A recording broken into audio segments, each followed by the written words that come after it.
السلام علیکم ورحمۃ اللہ وبرکاتہ۔ امید ہے آپ سبھی حضرات خیریت سے ہوں گے۔ پچھلے دن ہم نے اس مبارک مہینے کی فضیلت اور برکتوں کے تعلق سے بات شروع کی اور اس بارے میں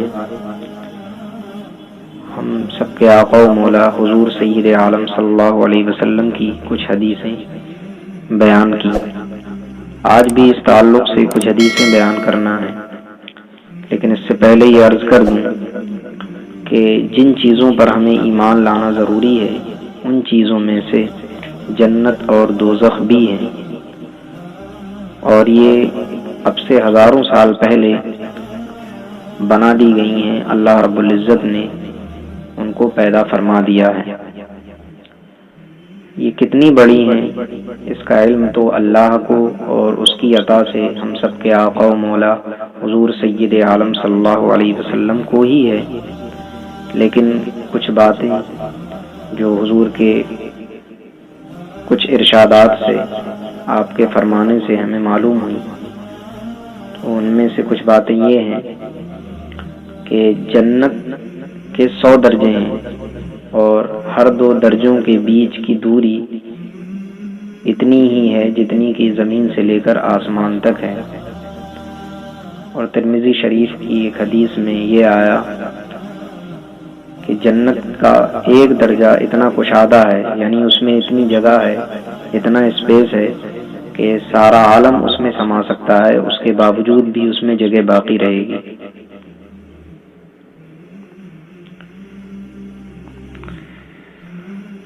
اسی طرح جنت میں ایک درخت ہے جس کے سائے میں وہ اتنا بڑا ہے کہ اگر اس کے سائے میں کوئی گھڑ سوار ایسے گھوڑے پر سوار ہو کر کے جو تیز رفتار ہو اس کے سائے میں چلے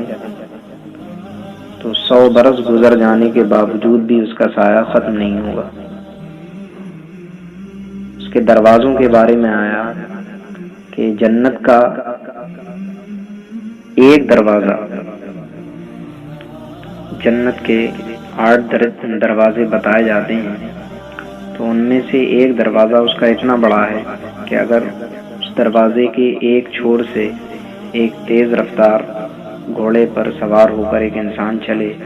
تو دوسرے چھوڑ پر پہنچنے تک 70 سال لگ جائیں گے، لیکن جب کل حساب و کتاب کے بعد جنتی جنت میں داخل ہوں گے تو اتنی بھیڑ ہوگی کہ ان دروازوں سے چرچرانے کی آواز آنے لگے گی۔ اور بتایا گیا کہ جنت کی دیواریں سونے اور چاندی کی اینٹوں اور مشک کے گارے سے بنی ہیں۔ اس کے علاوہ بہت کچھ جنت کے بارے میں اور اس کی کشادگیوں کے بارے میں بتایا گیا۔ ایک ادنا جنتی یعنی جو سب سے کم درجے کا جنتی ہے، اس کو 80,000 خادم اور 72 بیویاں عطا کی جائیں گی اور بہت سارے فضائل۔ جب یہ فضیلتیں اور اس کے علاوہ جو بھی ہیں بہت ساری جو بیان کر دی گئی ہیں صرف ذہن سے قریب کرنے کے لیے،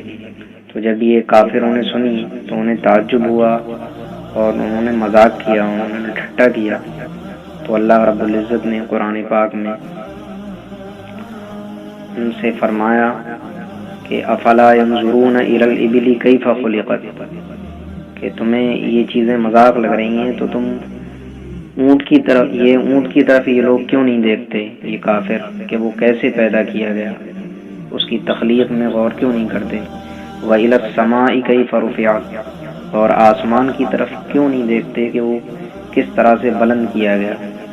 نہ وہاں کوئی ستون ہے، کوئی پلر نہیں ہے، پھر بھی وہ آسمان اوپر ہے۔ اسی طرح پھر فرمایا وَإِلَى الْأَرْضِ كَيْفَ سُطِحَتْ وَإِلَى الْجِبَالِ كَيْفَ نُصِبَتْ وَإِلَى الْأَرْضِ كَيْفَ سُطِحَتْ، کہ پہاڑوں کی طرف یہ کیوں نہیں دیکھتے کہ وہ کس طرح سے قائم کیے گئے، اور زمین کی طرف کیوں نہیں دیکھتے کہ وہ کس طرح سے بچھائی گئی۔ تو جو پروردگار اس زمین کو اس طرح سے بچھانے پر قادر ہے، اس آسمان کو اتنی بلندی پر بغیر کسی ستون کے بلند کرنے پر قائم ہے، قادر ہے، تو اس کے لیے جنت اور دوزخ کا بنانا بھی کوئی مشکل کام نہیں ہے۔ یہ کائنات جس میں ہم رہتے ہیں، اس کائنات میں بہت ساری کہکشائیں ہیں، یہاں تک کہ بعض لوگوں نے کہا کہ اس میں 100 ارب کہکشائیں ہیں، بعض لوگوں نے کہا اس سے بھی زیادہ کہکشائیں ہیں، یعنی گیلیکسیز۔ جس گیلیکسی میں ہم رہتے ہیں اس کو ملکی وے کا نام دیا گیا، اور اس ملکی وے کے اندر بتایا گیا ہم جس پلینٹ یا سیارے پر رہتے ہیں اس کا نام ارتھ ہے یا زمین کہیں، جو بھی کہیں۔ تو کہا گیا کہ اس ملکی وے میں، یعنی جس کہکشاں میں ہم رہتے ہیں، جس گیلیکسی میں ہم رہتے ہیں، اس ملکی وے میں اس زمین جیسے 40 ارب سیارے ہیں، اور پھر کروڑوں اربوں ستارے ہیں۔ پھر آپ اندازہ کریں کہ پھر جو اس کے علاوہ اور اربوں گلیکسیاں ہیں ان میں کتنے سیارے اور کتنے ستارے ہوں گے، ہم اندازہ نہیں کر سکتے۔ پھر یہ تو وہ چیزیں جو جن تک سائنسداں پہنچ پائے ہیں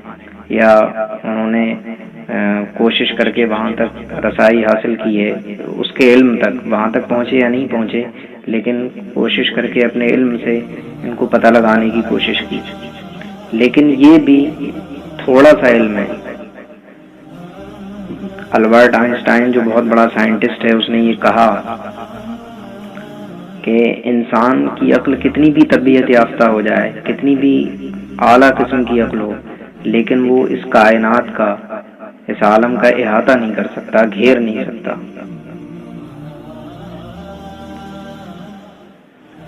تو جب انسان کتنا بھی ترقی یافتہ ہو جائے، اس کی عقل کتنی بھی اعلیٰ ہو، جب وہ اس کائنات کی وسعتوں کو، اس کائنات میں کتنا پھیلاؤ ہے، اس کو نہیں سمیٹ سکتا، تو پھر وہ کائنات جو ہم نے دیکھی ہی نہیں ہے، ہم کیسے کہہ سکتے ہیں کہ اس کو ہم سمجھ سکتے ہیں یا اس کو ہم جان سکتے ہیں؟ بس اس میں ہم اسی بات پر عمل کر سکتے ہیں کہ جو اللہ نے اور اس کے رسول نے ہمیں فرمایا، جو بیان فرمایا، ہم اس پر آنکھ بند کر کے ایمان لے آئیں۔ اور ایمان نام بھی اسی کا ہے، کیونکہ اللہ رب العزت نے فرمایا قرآن میں، یہ قرآن متقیوں کے لیے ہدایت ہے۔ پھر فرمایا کہ یہ متقی ہیں کون؟ تو الذین یؤمنون بالغیب ویقیمون الصلاۃ ومما رزقناہم ینفقون، کہ یہ وہ لوگ ہیں جو بے دیکھے ایمان لاتے ہیں، نماز قائم کرتے ہیں، اور جو اللہ نے انہیں عطا کیا اس میں سے وہ اللہ کی راہ میں خرچ کرتے ہیں۔ پھر اور آگے بیان فرمایا گیا، تو لہٰذا ہم پر ضروری ہے کہ جو اہل ایمان ہیں، تو جو چیزیں یعنی جن پر ایمان لانا ضروری ہے، ان میں سے جنت اور دوزخ بھی ہیں، ان پر ایمان رکھیں، اور یہ ایمان رکھیں کہ وہ بنا دی گئی ہیں، اور کل حساب و کتاب کے بعد جنتی جنت میں داخل ہوں گے، جہنمی جہنم میں داخل ہوں گے۔ انشاءاللہ العزیز جو فضیلت کی حدیثیں ہیں رمضان المبارک کے بارے میں، وہ کل بیان کروں گا۔ السلام علیکم ورحمۃ اللہ وبرکاتہ۔